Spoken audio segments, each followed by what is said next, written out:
सूर्य नमस्कार। सूर्य नमस्कार में 12 आसन होते हैं जो शरीर को लचीला और मजबूत और ऊर्जावान बनाने में मदद करता है। सूर्य आसन जो है वो 12 आसनों का होता है, जिसमें कि प्रथम है हम बिल्कुल कमर सीधी रखें और उसके बाद श्वास गहरी लंबी सांस लें, फिर छोड़ें। इस प्रकार से 2 बार करें और अपने चेस्ट के पास प्रणाम मुद्रा में प्रणाम, जिसे हम प्रार्थना मुद्रा कहते हैं, और दोनों हाथों को मिलाकर प्रार्थना की मुद्रा में रखें और सांस छोड़े, हिले, फिर गहरी लंबी सांस लेकर के हस्त उत्तान आसन यानी ऊर्ध्व हस्त आसना इस ओर करें और सांस लें और हाथों को ऊपर उठाएं, शरीर को पीछे की ओर थोड़ा और झुकाते रहें जितना हो सके झुकाएं। उसके बाद फिर सांस छोड़ते हुए शरीर को आगे की ओर झुकाएं, हाथों को पैरों के पास हो सके स्पर्श करें या तो फिर पूरी तरह से जितना झुक सके अच्छे से आप धीरे धीरे सांस छोड़ते हुए झुकाएं, जिसे हम कहते हैं पाद हस्त आसन यानी उत्तानासन। ये पाद हस्त आसन इसे कहते हैं। सांस छोड़ते रहिए, नॉर्मल वे पे कुछ देर रुक जाइए वहाँ पे। उसके बाद फिर हमें चौथा जो आसन करना है वो अश्व संचालन आसन, यानी एक बिल्कुल घोड़ों के समान घुड़सवारी जो करते हैं ना वैसे ही रहेगा, जिसमें कि आप सांस लें और दाहिने पैर को आगे की ओर उठाएं और बाएं पैर को पीछे की ओर रखें। इस प्रकार से ये अश्व संचालन हो गया। थोड़ी देर इस पर होल्ड करके रखिए, जैसे कि आप वीडियो में देख पा रहे हैं। और इस प्रकार अब हमें जो करना है वो है कहना चाहिए सांस छोड़ेंगे और शरीर को नीचे की ओर झुकाएं, वी आकार का बन जाएगा। इसलिए जो है वो पर्वतासन का एक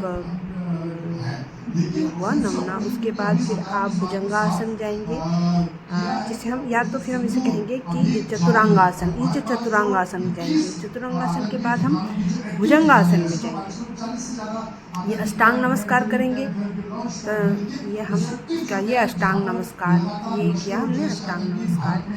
अब अष्टांग नमस्कार के बाद हम भुजंगासन में जाएंगे, जिसे हम सूर्यासन कहते हैं। सांस लेते हुए और छाती को उठाना है, पीठ को थोड़ा पीछे की ओर झुकाना है। अब फिर वापस से पर्वतासन की ओर जाएंगे, सांस छोड़ेंगे और शरीर को नीचे झुकाएंगे, भी आकार का बन जाएगा। फिर उसके बाद फिर अश्व संचालन आसन बनाना है, जो सांस ले और बाएं पैर को आगे की ओर उठाएं और दाहिने पैर को पीछे की ओर रखें। ये हो गया आपका अश्व संचालन आसन। उसके बाद आप फिर आइए पाद हस्त आसन की ओर, उत्तान आसन कहते हैं। ये उत्तान आसन की ओर आप सांस छोड़ें, ये हस्त उत्तान आसन। अब देंगे हम 11वां आसन, जो सांस लें और हाथों को ऊपर उठाएं, शरीर को पीछे की ओर थोड़ा झुकाएं। ये है हस्त उत्तान आसन। उसके बाद हम वापस प्रणाम करेंगे और ये हो गया हमारा प्रणाम। ये 12 आसन जो है, जिसमें आपका संपूर्ण 12 मंत्रों के साथ अब आगे की प्रैक्टिस। अब बाएं और दाएं ये पैर को हम एक राउंड में किए, फिर एक चक्र हो जाएगा। फिर प्राणायाम करते हैं। जो पहला है वह है प्रणाम आसन, इसका मंत्र है मित्राय नमः। हस्त उत्तान आसन, जिसको कहेंगे हम ओम रवे नमः। पहले ओम मित्राय नमः, दूसरा ओम रवे नमः। उसके बाद हम जाएंगे हस्त पादासन की ओर। हर आसन में थोड़ा देर रुकते रहेंगे। हस्त पदासन की ओर तो ओम सूर्याय नमः। तीसरा मंत्र है हमारा ओम सूर्याय नमः। अब सूर्याय नमः, इसमें भी हम थोड़ी देर होल्ड पे रखेंगे। अब यहाँ से इसके बाद हम जाएंगे अश्व संचालन आसन की ओर, जिसका मंत्र है ओम भानवे नमः। ओम भानवे नमः। अब हम देखिए अश्व संचालन आसन हुआ, ये ओम भानुवे नमः। अब है चतुरंग दंडासन, ये चतुरंगासन है जिसको हम ओम खगाय नमः कहते हैं, जिसको हम पर्वतासन भी कहते हैं। या अब हम पर्वतासन की ओर बढ़ेंगे जिसको है ओम खगाय नमः। ये है ओम खगाय नमः। अब उसके बाद फिर हम वापस जो चतुरंगासन जिससे बनेंगे वो है ओम उष्णे नमः। ये हो गया हम ओम उष्णे नमः। अब अष्टांग नमस्कार करते हुए हम पूरे शरीर को भुजंगासन की ओर लेके जाएंगे।